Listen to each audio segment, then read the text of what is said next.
Greetings all, and welcome back to A Traveler's Guide to. Our examination of the bottle ship was a nice trip down memory lane for the Hunter and those looking to see the darker actions of the Galactic Federation firsthand, and we at Science Team were happy that we were able to get as much information as we could on the biota that had been stored on the vessel, even if many of the creatures there are still of unknown original origin.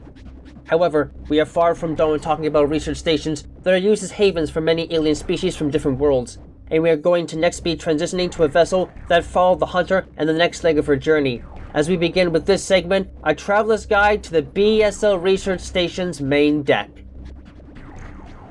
Before we dive right into the main deck of the B.S.L Research Station, let's take a look at the vessel itself and a brief history of the events that had transpired there prior to its destruction with the help of some informational slides. The B.S.L Research Station, or Biologic Space Laboratories Research Station, existed as a research haven for biologists as it served as an artificial environment simulator for the care and study of rare organisms from many different planets in the cosmos. Built out of an asteroid that orbited SR-388, the research facility was always intended to be a facility for the sake of science and science alone, growing wary towards heavy association with the Galactic Federation's military after the bottle ship incident. The Hunter had agreed to travel down to SR-388 with the biologics research team in order to capture some life forms to study on their station in the future, but as she was about to kill what looked to be a sickly and ravenous hornode, the creature changed form after death into a strange creature called the X-Parasite, which subsequently entered her body.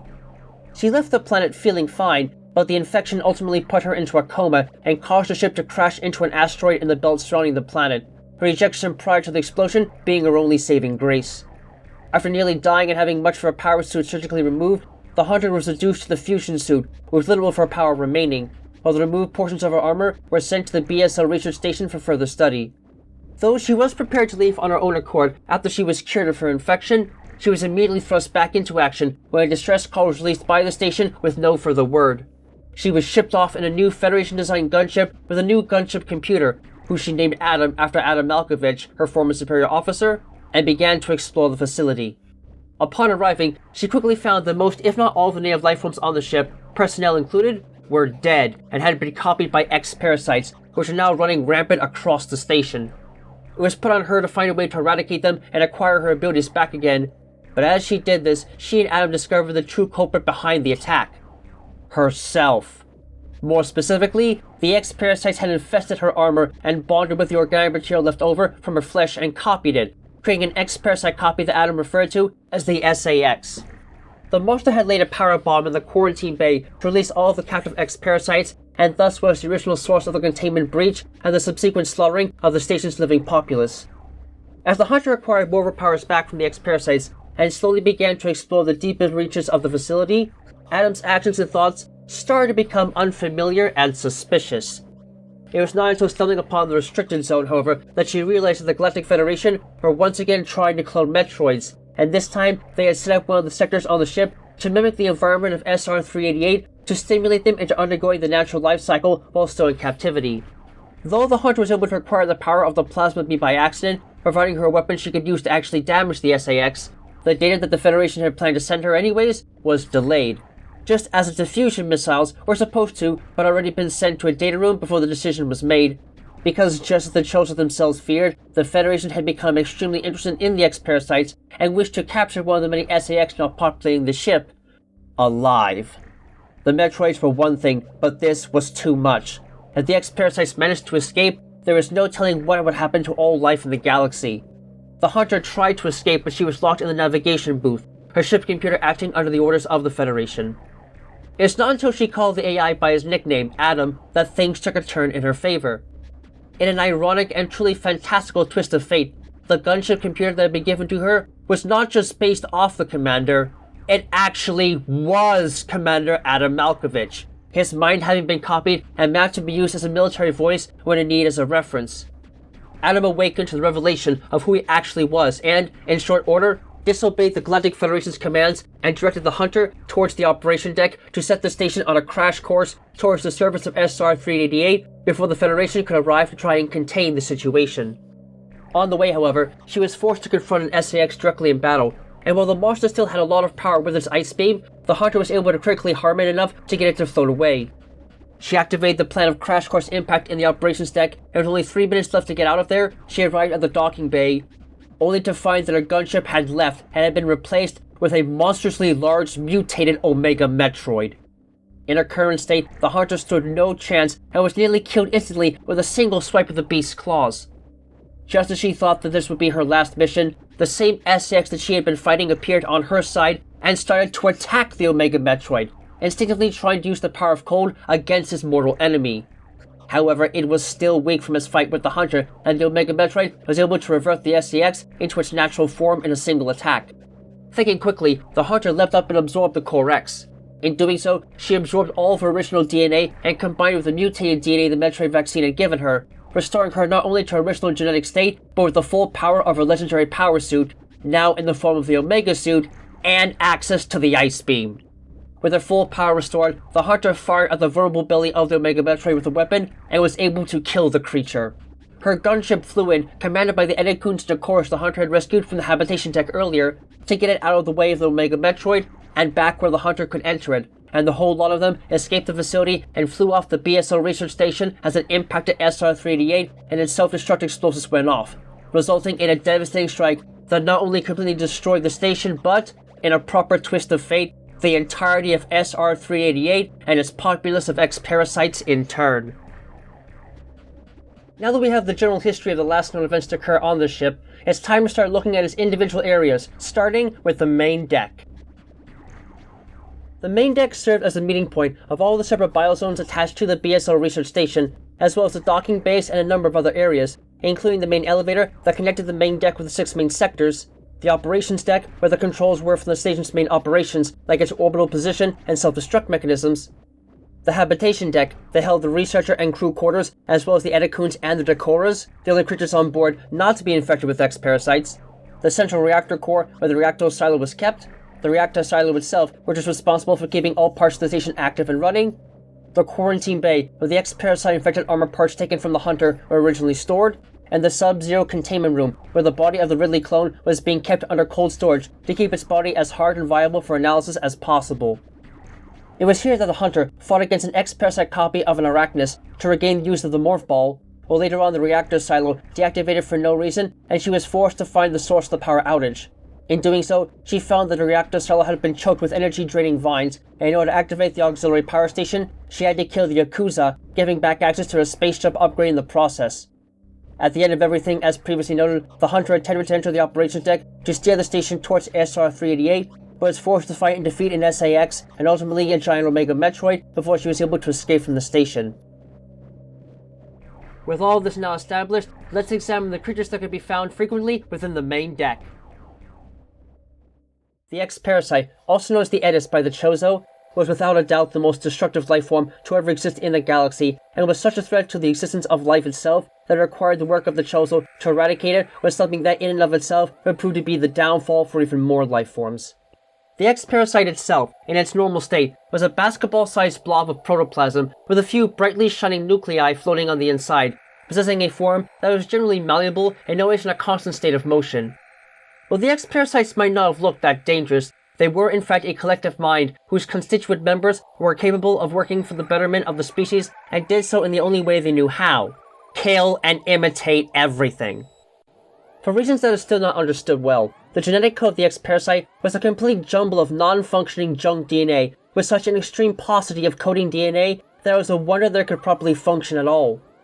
What made them a threat, though, was that they could infect the body of another creature and, much like a virus, alter the genetic programming of their cells to produce a desired effect. In their case, this effect was replacing the host's DNA with its own, effectively killing the host either quickly or slowly, depending upon the personal health of that creature, while at the same time absorbing the genetic material of their victim.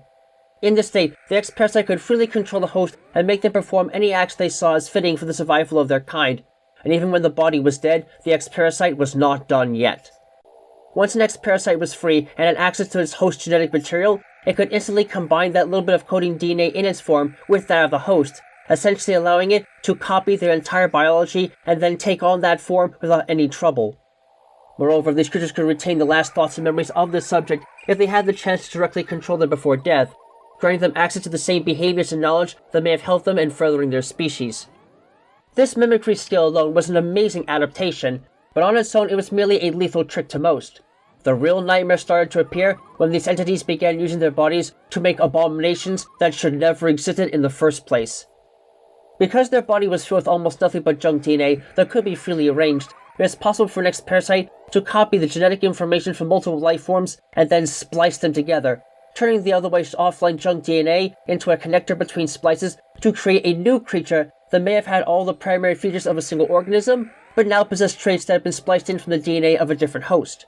In short, this allowed the X-Parasites to create a legion of superior organisms that are more effective at surviving than their original counterparts, and thus had a greater chance of boosting the X-Parasites higher up the food chain. It was assumed at one time that the X-Parasites were at least limited to only being able to work with biological material, and while this may have been true in terms of the types of creatures they could use as hosts, it did not mean that they were limited to biological information from mutation. At the core of the issue, it is true that the X-Parasite did require a living host with actual genetic material in order to copy them, so they had no way of possessing pure machines. However, if a machine had biological components in it and was left unprotected, the X-Parasite could slip into these biological components and use them to take full control over the machine in question. Furthermore, it has been observed that X-Parasites in such a state also have the ability to mimic artificial weapons and create organic substitutes in their place, making it possible for creatures like the infamous SAX to wield incredible firepower that still looked artificial, but was in fact organic and merely perfectly disguised to hide this fact. During the outbreak in the B.S.L research station, it was additionally observed that these creatures were smart enough to be able to latch themselves into data transfer ports and physically convert digital information into biological information in their bodies and use that new data to mutate, taking on even more bizarre forms that would likely never exist in the wild outside the X-Parasites in the first place. The X-Parasites were considered to be sentient to a limited degree, though to what extent this could be taken has yet to be fully understood. While individual members were capable of defending themselves from attack, it has been seen they could also act in a way that would benefit others of their kind in the near or even far future. As an example, the X-Parasites aboard the B.S.L research station actually tried to cause the main boiler in Sector 3 to undergo a meltdown and trigger the auto self-destruct explosives in the station, even though it would have killed all the prison members of its species. This seemed to have been a move made in desperation to remove the Hunter as a threat and save the fellow X-Parasites on the surface of SR-388. They were even capable of exchanging information with each other in a form of extrasensory communication that is completely unknown to science. This factor was prominent enough for the Hunter herself to observe, as the X-Parasite monsters she faced on her journey through the research facility were marked with increased damage resistance against her attacks as she continued to grow in power, an act that could not have been indicated or transferred to other members of a species unless it came in a form of communication that could not be tracked with current equipment. Moreover, it had even been observed that X-Parasites had the capacity to mimic and take on the personalities of the creatures they infected if they were of a higher intelligence, which could occasionally cause conflicts with their instinctual drive and lead them to commit acts that would service not their own needs, but those of the being they initially infected. Regardless, it is evident the X-Parasites were much smarter as a whole than they were individually, but considering they already had the ability to rewrite the evolution of biological features on their own, being able to learn about the usefulness of these transformations as a collective just made them that much more of an obstacle for even intellectually strong species to cope with. On top of all of these devastating powers, though, there was one final attribute that solidified the X-Parasites as perhaps the most dangerous life form to ever exist. They were almost impossible to kill! Because they could take on the form and behavior of just about any living creature they came across, each specimen possessed different strengths and weaknesses in their imitated form, and even if the creatures they were imitating were mortally wounded, they could revert back to their normal state and simply reform again somewhere else or attack their enemy head-on and infect them. As long as they were in the normal pure state, they were too fast to be tracked by most living creatures, and any energy weapon used against them would simply pass through them without doing any harm at all, leaving few if any options for containing, let alone defeating them. Currently, the only weapon known to be capable of actually destroying them was the Chozo Hyper Beam, and given the extremely limited availability of such immense and unique firepower, it was not a reliable tool for eliminating them despite its extreme effectiveness. When they were first discovered, these creatures had no natural predators and were poised to overtake the ecosystem of their home planet SR-388, and probably would have if it had not been for the saving grace of the Chozo. In the vast history of the Chozo, the one fact that has made the clearest above all else is that the Chozo loved and respected life in all of its forms. To them, life was a precious thing, and all lives had purpose and meaning, even if that meaning was to cause pain and suffering in others. The X-Parasites were the only creatures that the Chozo saw as an abomination that needed to be eradicated, and they had the right idea about this position. These monsters had the power to kill and completely replace all living organisms on a planet, and if they were ever accidentally delivered to another world by an explorer, they could quickly become a galactic plague that would wipe out civilization after civilization, and perhaps in time replace all living creatures in the universe, creating ecosystems of nothing more than false, spiritless life. Sadly, despite all of their advanced technology, the Chozo colonizers on SR-388 had no way of harming these creatures, and without somebody to hunt the X-Parasites, it seemed like they too would one day be nothing more than victims of the plague. After corresponding with Chozo on the planet Zebes, a decision was made to create a bioweapon for the single purpose of destroying the X-Parasites and wiping them from the face of existence. The Chozo, quiet robe, grey voice, and the AI mother brain worked tirelessly to create something that could handle the X-Parasites, and through their efforts, a new predator for the monsters was brought into the realm of creation. The Metroid. Because Metroids solely relied on life energy for power in their base form, they could and would actively target free X-Parasites and completely absorb them as they were nothing more than floating bags of life energy as it was. With a small batch of Metroids, the Chozo of SR-388 were able to nearly wipe out the X-Parasites as a species, and they vowed to tell no one of their existence, fearing that someone would try to make a bioweapon out of them in the future. A notion that would not surprisingly be proven true in the case of the B.S.L research station many years into the future. Unfortunately for the Chozo, the Aeon energy on their home planet caused the Metroids to mutate after some time and enter the established level development processes that characterize Metroids in SR-388, resulting in the death of around 80% of the planet's natural biota. It would not be until many years later in the future that scientists from the B.S.L research station would enlist the help of the Hunter in order to gather specimens for the station to study from the world. As mentioned already, this would lead to her becoming infected by X-Parasites and pushed her to the brink of death.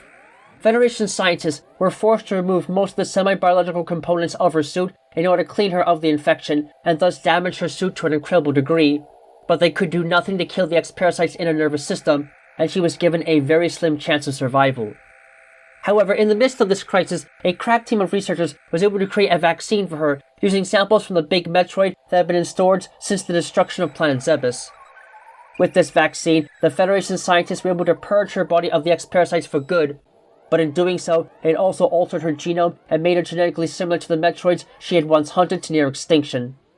The Federation repaired her suit as much as they could with their own technology and created the fusion suit in the process. It was not long after that the Hunter was sent to the B.S.L research station to deal with an outbreak of X-Parasites aboard the vessel initiated by an SAX detonating a power bomb in the quarantine bay.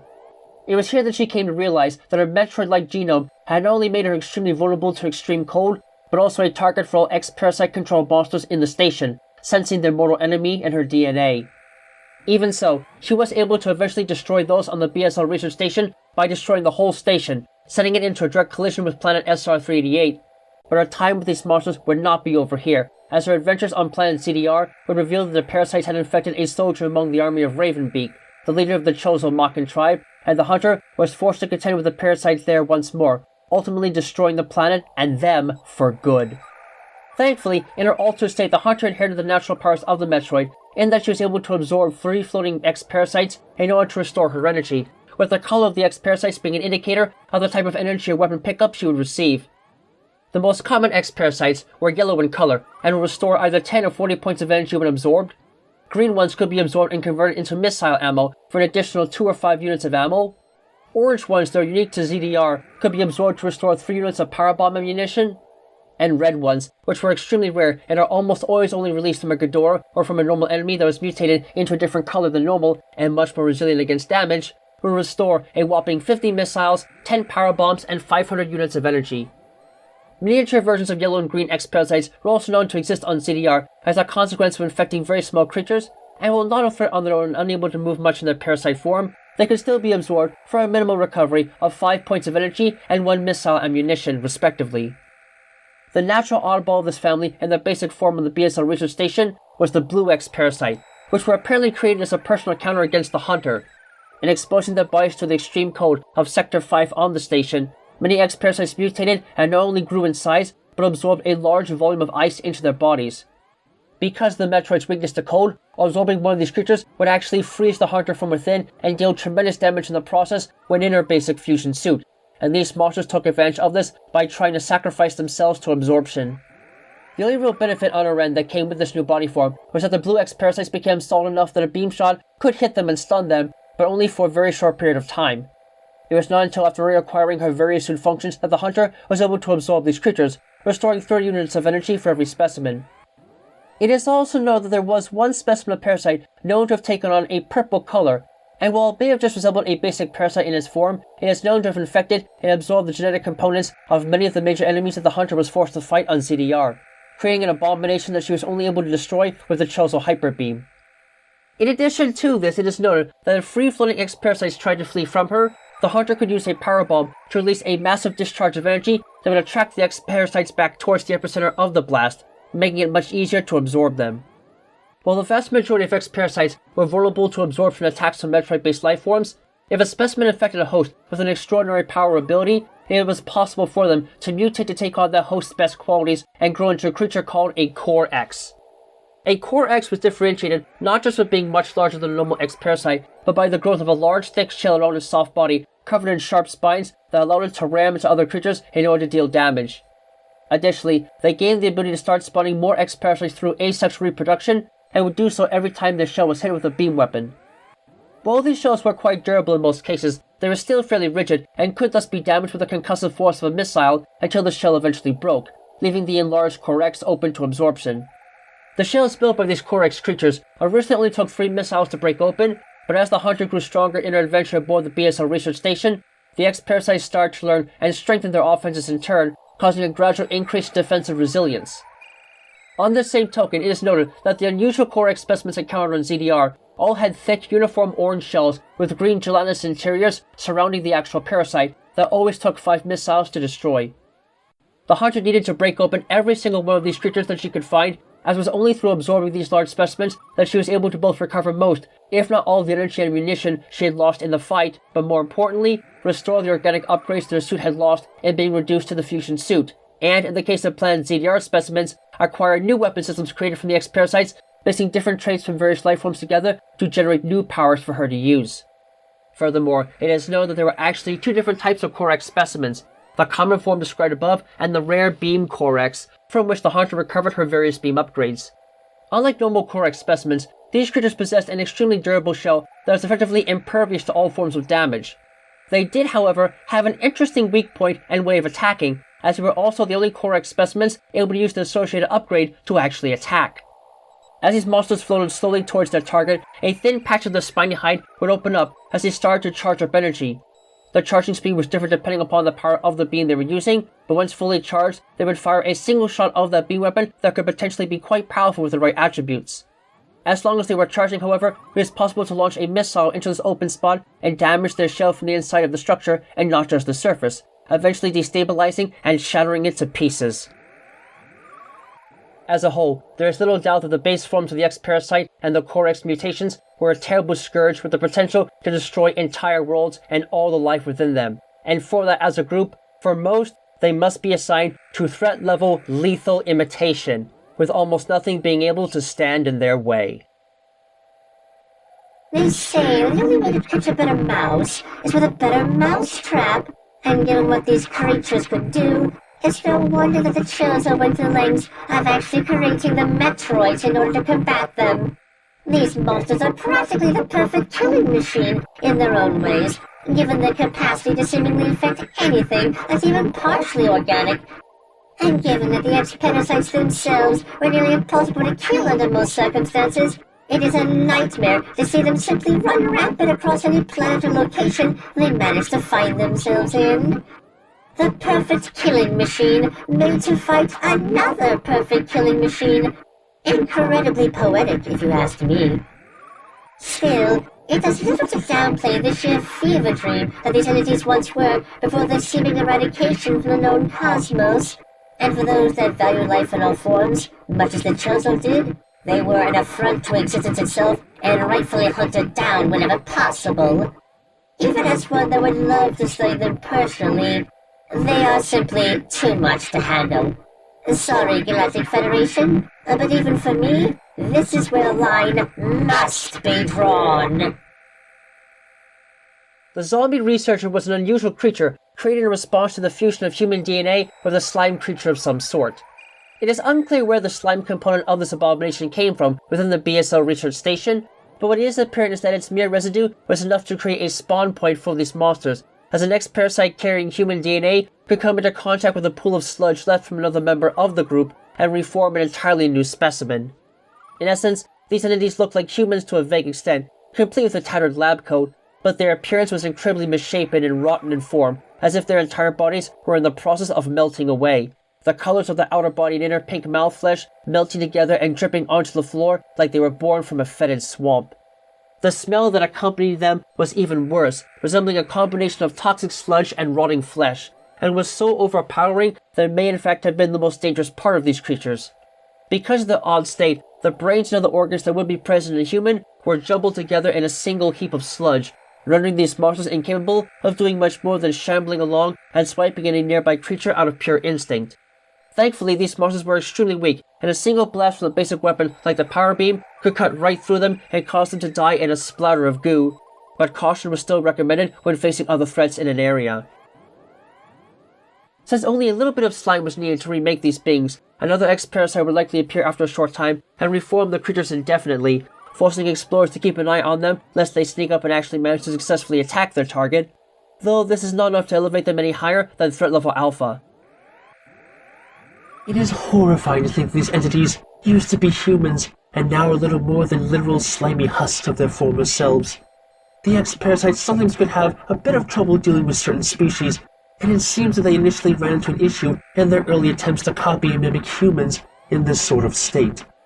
The sheer smell of their slimy, gelatinous tissue was vile, and the fact that they could simply reform themselves when destroyed made their otherwise weak and flaccid forms a bit of a nuisance to deal with offensively, and a terror to have to think about. Just listening to the sound they made as they wandered around set paths, unable to free themselves from the control of the parasites. I pray there was no conscious mind left in them to experience the body horror that defined their existence. The members of the Zoomer family are mollusks that are linked together by their shared scavenging habits and semi-shelled bodies.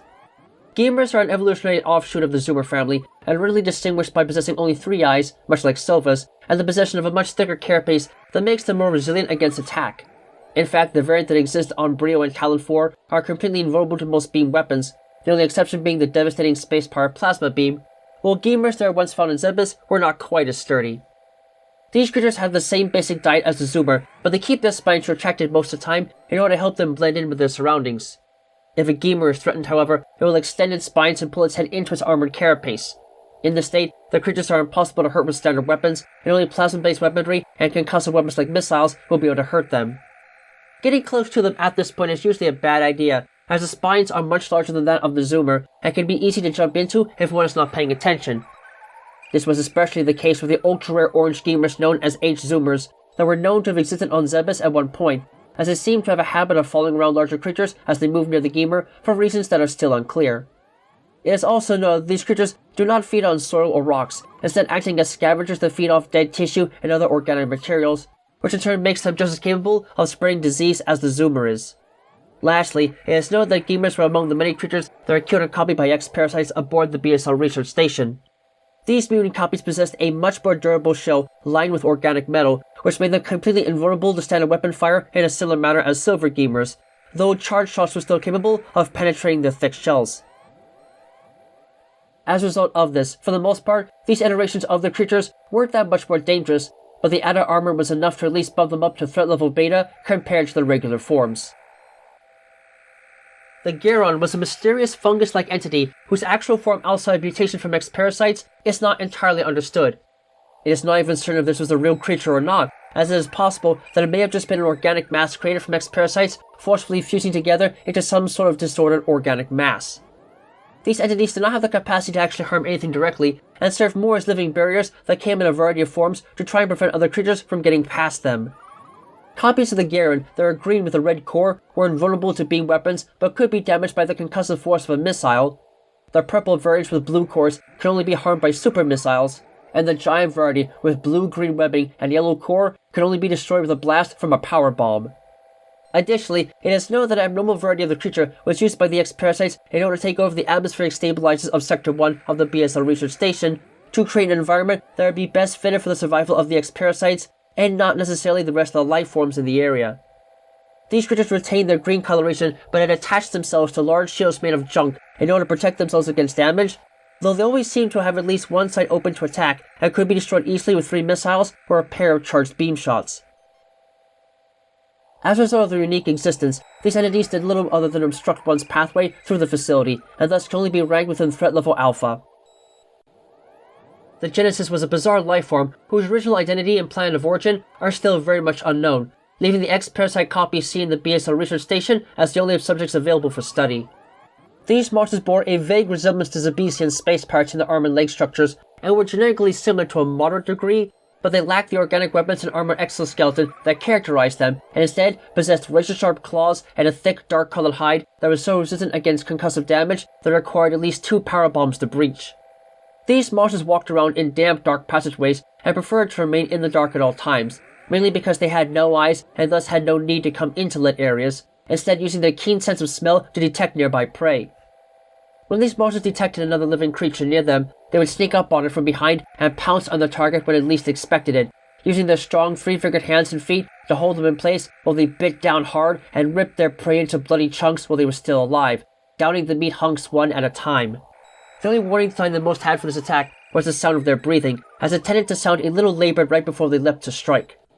While the passageways they dwelled in may have been too narrow for most large predators to fit into, these monsters could flatten their bodies completely and fit through spaces so tight that even a morph ball could not enter them. If they were unable to attack their prey directly while in such a passage, these monsters could leak a powerful acid from their mouths that could eat right through metal and drip straight down onto a target.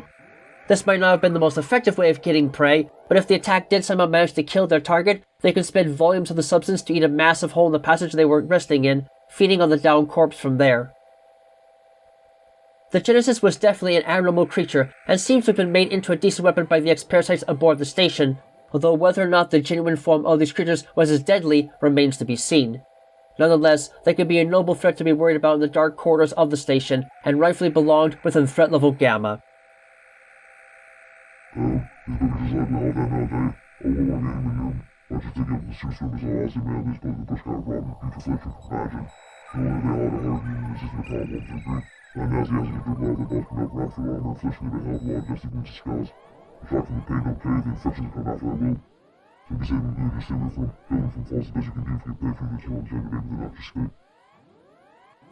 The Ghidorah was a living bioweapon that was originally designed solely to be used as a guardian for the most powerful members of the space pirate forces on Zebes.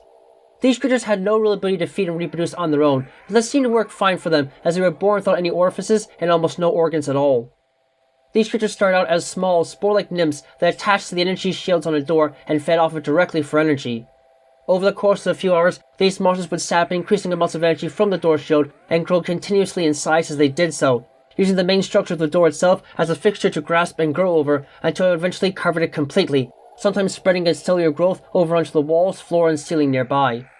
While the normal fully adult Ghidorah possessed a thick, rock-like hide adorned with spines for defense in close quarters, the mutant version of this creature created by X-Parasites had red, lumpy skin and an orange, sickly-looking eye. Despite these differences, it performed the same duty as they did on Zebes, in guarding the chambers of the most powerful X-Parasites aboard the B.S.L research station, and were able to generate and fire larger energy waves from their eye compared to normal Ghidorah, that even temporarily shielded the eye from damage, though mutation has not increased its durability in the slightest, leaving the eye of the Ghidorah as the prime part of its body that was vulnerable to damage, further periodically opening its eye to see and leaving it vulnerable to the attacks of missile strikes. As such, it finds itself no more dangerous for the most part compared to its normal brethren, and thus has a solid place within threat level Alpha. The Arachnus was an extremely rare bioform, found only among the dank caverns of SR-388 in most cases, and was, without a doubt, one of the strongest natural monsters on the planet, their predatory effects only being outshined by the Metroids that at one time dominated the ecosystem of the planet.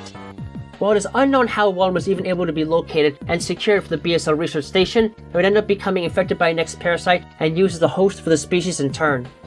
The Arachnus was a bizarre insectoid that was easily identified by its large eyes, stout body, armored backside, and massive front claws, which extended nearly an extra 18 centimeters from its arms. These creatures were devastating predators that fed on just about anything they could get their hands on, their toothy maws devouring flesh and crushing bone with every single bite. Their massive claws made them a vital threat to unarmored and armored creatures alike, and the surprisingly flexible body allowed them to flex their form to take on a startling array of physical poses. While they might look like they were nothing more than voracious beasts with little intelligence, it had actually been seen that the arachnid was capable of serious thought, as it tended to approach its enemies differently in battle depending upon their size. While it would actively use its claws against prey its size or smaller, even attacking from afar by blasting out energy waves from its claws created from a combination of sound and internally generated thermal energy, it would refuse to use its claws to attack creatures that were just as, if not larger than they were. Instead, these monsters would curl up into a ball until their bodies were fully enveloped in the armored plates that covered their back, and then roll forcefully at their target in order to crush them, or at the very least run them over and hopefully deal some damage from the initial impact. This attack was sometimes followed up by a burst of flame from their mouth, a special power that the arachnids loved to use to surprise opponents that thought they were at a safe distance from them. Their tenacious use of this attack could make them very difficult to avoid, as they almost always slept while they were in this form, though they rarely suggest that it may be due to them somehow incorporating the effects of old Choso's spring ball upgrades into their body. The X-Parasite mutated version of the arachnid was much larger than the original life form, being even taller than the hunter herself, and while retaining the ability to roll into a ball to crush her, and could actually hit wall hard enough to shake the room and force the hunter to drop from any ledge she was holding onto, and fire energy waves from its claws, it would orient its fireball attack so it hit the ground and spread out as a wave of fire. Interestingly enough though, it seems the X-Parasite copy was made too much like the original life form, as it retained its primary weaknesses and was in fact so weak physically that it was the only major monster the hunter encountered on the B.S.L research station that was vulnerable to regular beam shots, a fatal flaw that cost the copy its life and ultimately rewarded her access to her morph ball form once again after cracking the shell of the Corex inside and absorbing it. While its natural form as seen on SR-388 could be taken care of with speed and precision strikes, the X-infected variant, though still potent, was even less of a threat than the original due to defects in the copying of its genetic material, and could only be assigned a rank of threat level beta in this context. Hey, now here's something for those who know about the higher ends of the food chain on SR-388, aside from the meth trace that once lived there. This ugly bugger might not seem like a huge threat at first, but you best be believing that they can make you wish to be in any of the rooms than one they've chosen to live in, as this ugly copy just take things up a notch. Aside from still hitting them far with them claws of theirs, being able to spit streams of fire is something your touches ain't gonna like if you don't leap over it, and that damn shell of theirs is as impenetrable as it gets when they're rolling around like a damn armadillo. Good news at least that the X-copy here didn't have the same sort of resilience to it on his vulnerable body, so it wasn't too hard of a beast to deal with, even with the weakest of firepower. Sorry, X, seems like you got this one wrong for a change. The Yakuza was a powerful X-Parasite monster that the hunter was forced to fight in order to get to the auxiliary power room after roots from Notori sprung up and choked the reactor silo of the B.S.L research station to disable it completely. This monster appeared to be a spider from afar, but only had 6 legs and its eyes were highly abnormal, with a cluster of tiny eyes on its forehead and a pair of much larger ones on its face with the same exoskeletal growth observed in the Gulag of SR-388, suggesting that at least part of this creature may be comprised of genetic material from that creature, even though no surviving specimens were ever discovered aboard the station before it was destroyed. This creature primarily fed on electricity, hence why it was guarding the auxiliary power room, and it attacked the hunter likely out of a combination of simply doing as the rest of the X-Parasite horde commanded it, and because it probably saw her as a threat to its food supply. In battle, this monster would scuttle around the far wall of the tall chamber it trapped the hunter in, trying to trip her up and grab her. If this attack was successful, the monster would pick her up and use its fangs to rapidly drain energy from her as it brought her closer to the ceiling of the room, ultimately falling free of the wall and slamming her into the floor to deal even more damage. If the creature was unsuccessful in this move for a while, it would open up its massive mouth and begin to charge up energy. Once charged, the creature would release a trio of fireballs from its mouth in a spread pattern, potentially damaging the hunter if she got in the way. She really didn't have a choice in the matter there though, as the entity's entire body was heavily armored and its open mouth was its only weak point. After damaging the creature critically, the monster entered a violent fit and its legs completely fell off, the tissue damaged and rotted beyond repair, leaving just its head. The Yakuza was not done yet though, as it started to spin itself rapidly in the air in short leaps in a specific motion that signified it had the space jump as part of its power. As such, it would hop up and around in spinning leaps before pausing between each jump to release a massive mutated worm larva as a makeshift projectile, a life cycle stage that again suggests the influence of the Gulag or some other type of insectoid in part of its base form. Although its motions were hard to predict, the hunter was still able to fire missiles and charge beam shots up at the creature every time it paused and opened its mouth, eventually killing the monster and revealing the Corex from which she was able to recover the power of the space jump. This horrible creation of the X-Parasites was only matched in gruesomeness by its armored and powerful projectile attacks, not to mention its sharp fangs and wide frame for direct attack, and it's a bloody good thing that it was killed before it could spread its influence even further beyond the lower reaches of the research station, granting it a well-earned spot within threat level Delta. And here we are again, the grand, ugly-ass convention with this piece of crap. I don't like spiders of any real kind, and this one would haunt my nightmares if I ever had to face it in person. Skipping the anatomy lesson right off the bat because it doesn't have the right number of legs, this beast may not have had a lot of different ways to defend itself, but the fact that it can somehow breathe fire definitely could make it an issue without strong thermal gear, and its capacity to drain life energy from anything it touched was the worst of it all. I don't like Metroids as it is, so anything that can replicate that sort of feel with its fangs is more than deserving of hate for me. I have to pause for a moment to just get out of my head the sound of it screaming though. Losing all its legs, but still using its spaceship power to move around like it was frickin' flying? Spiders weren't meant to fly, never should, and this mofo is a good example as to why. Good on the hunter for properly disposing of it, cause I never want to find out what sort of host this thing used to be before it got infected. The SAX was potentially the most powerful X-Parasite known to have ever existed, and served as the primary antagonistic force for the Hunter during her adventure in the B.S.L research station.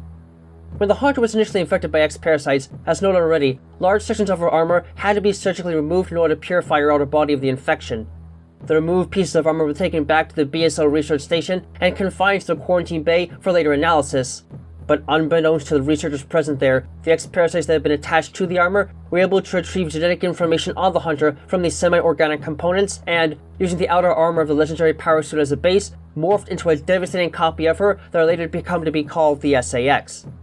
Though the entity's form was entirely organic, weapons and all, it mimicked the real devices so well that it was effectively equivalent to having them in the first place, therefore granting the SAX not only access to the full destructive power of the chosen weaponry originally at the Hunter's disposal, but also an unlimited ammunition supply.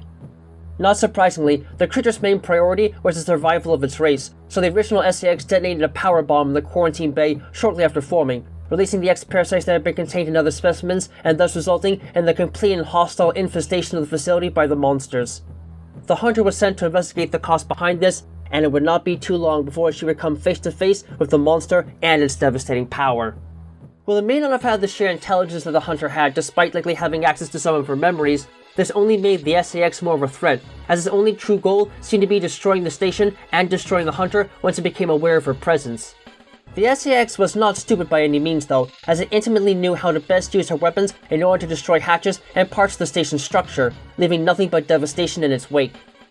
Aside from destroying the main elevator and keeping the Hunter from returning to the main deck for a while early on, she encountered the creature in sectors 2, 6, and finally 5 before she was forced to explore the reactor silo and return power to the ship. In these early encounters, the Hunter had to avoid the monster at all costs, as it was far too strong for her to handle. The SAX was well aware of her new weakness to cold, sensing the Metroid DNA in her body, and prior to her acquisition of the various suit, it would often try and use Ice Beam, which seemed to have been powered by both the spacer and plasma beams, a combination that at that time was thought to be impossible outside of the SAX's abnormal biology, to freeze her in place. This would be then followed with a shattering super missile blast afterwards to deal increased damage, and likely would have killed her if she had directly confronted it in such a state. Additionally, the creature actively displayed the use of power bombs and had access to the screw attack, making any contact with it while jumping little more than a death wish. Worse yet, the creature's body had adapted a powerful organic metal structure on the outside that reflected all major types of beam weapons and dispersed damage from concussive weapons completely. The only weapon able to penetrate it was the plasma beam, and the Hunter did not have access to this firepower for most of her journey on the station. As a result of this, she was forced to actively flee from the monster as she re-entered and cleansed Sector 2 of Notori, and even though the Hunter was able to freeze it temporarily with ice missiles, it was here that the SAX displayed an extreme tenacity towards destroying her, chasing her as far as it possibly could to track her down. Upon entering Sector 6 to dismantle the rogue BOX security robot, the Hunter was informed that an SAX was tracking her down to destroy her. The creature had been passive-aggressive before, but now it was starting to see her as a viable threat that needed to be destroyed immediately. While the Hunter was able to escape into the restricted zone to avoid detection, she had left the gate to the area open, and just as she was starting to examine the upper chambers of the restricted laboratory within, an explosion in one of the lower rooms rocked the restricted zone. Returning to the lower room to face whatever had caused the explosion, she was shocked to see the SCX engaged in battle with a couple of infant Metroids. Instead of completing its original objective, it went completely off the walls and attacked the Metroids being stored in the facility, seeing them as a bigger threat than a human with only a partial bit of Metroid DNA present. The SAX was smart enough to know to use the Ice Beam in order to freeze the creatures, but it had bitten off more than it could chew and was quickly surrounded and overwhelmed by the infant Metroids. The SAX's assaults had started a fire that activated the emergency failsafes put in place and left the Hunter with only a minute to escape from the restricted zone, which she did. As she stood at the port that once connected it to Sector 1, she watched as it was ejected into space before it promptly exploded. The Hunter thought she had finally removed the monster from her sight for good, but this confidence was quickly shattered when she learned that because the X-Parasites reproduced asexually, there were no fewer than 10 SAX still on board the station. As the Hunter continued to move out of Sector 1, she was stopped at a navigation booth and was informed that she was to be kept there until Federation agents arrived. As previously noted, the Galactic Federation members that had made the restricted zone had become highly interested in the transformative and heavy-duty firepower of the SAX, and they were planning to try and capture one of them for further research.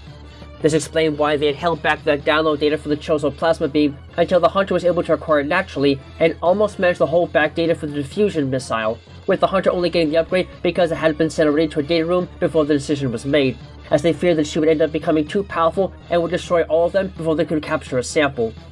She was furious over this foolish endeavor, and although she did not know it, this is exactly what the Chozo of SR-388 feared would happen if they had let out knowledge of the existence of the X-Parasite. After speaking with the AI mimic of Adam Malkovich and triggering him to take on his fully downloaded memories and thoughts, she was dragged into the operations deck. Before she could reach the room, however, the hatches locked and an SAX blasted into the adjoining room, forcing the Hunter to finally have to destroy one of these monsters.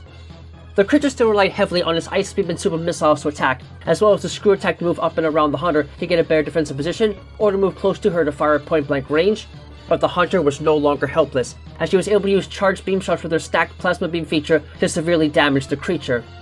As the XX continued to take damage, parts of its body fell off and its overall form began to deteriorate, unable to counter her attacks. Though it could try to slam into her with a screw attack, which would hurt both parties if the Hunter used a screw attack at the same time. With its energy running low, the entity eventually mutated beyond belief in front of her eyes into a behemoth monster with a massive head and body and thin, stringy multi-digit toes with pads on the ends of each multi-branch digit, large mouth-like structures on its shoulder pads, an arm cannon with multiple barrels entwined in unnatural soft tissue, a single main visor on its face with many smaller ones above it, and a huge toothy maw with a long tongue. In an act of extreme desperation, the monster had forcibly combined the DNA received from the Hunter with the hormonal DNA that it had used previously. Its massive size and disgusting form made it a fearful sight to behold, but it was limited to simply jumping up and around to try and squash the Hunter. It only took a few more charged beam shots to cause the creature to collapse in a heap of misshapen flesh and goo and revert back into a beam Corex form. And while it had a very powerful variant of the Ice Beam as its primary weapon, the Hunter was able to destroy its protective shell, only for it to escape into the ducts. After this fight, the Hunter entered the operations room and set the coordinates, and with only 3 minutes left to escape the station with, she hightailed it back to the docking base to get out. As we discussed though, what she found however was that her gunship had gone missing and had been replaced by the form of a monstrously overgrown Omega Metroid, which apparently had escaped from the restricted zone while the Hunter and the SAX were not looking. She was no match for the creature in a weakened state, as a single swipe from its massive claws was enough to reduce her to a single point of energy. With seemingly no way to get off the ship, it seemed like the Hunter was finished. But out of nowhere, the SAX she had just defeated just before appeared and took form once more, firing at the creature's exposed belly with its ice beam.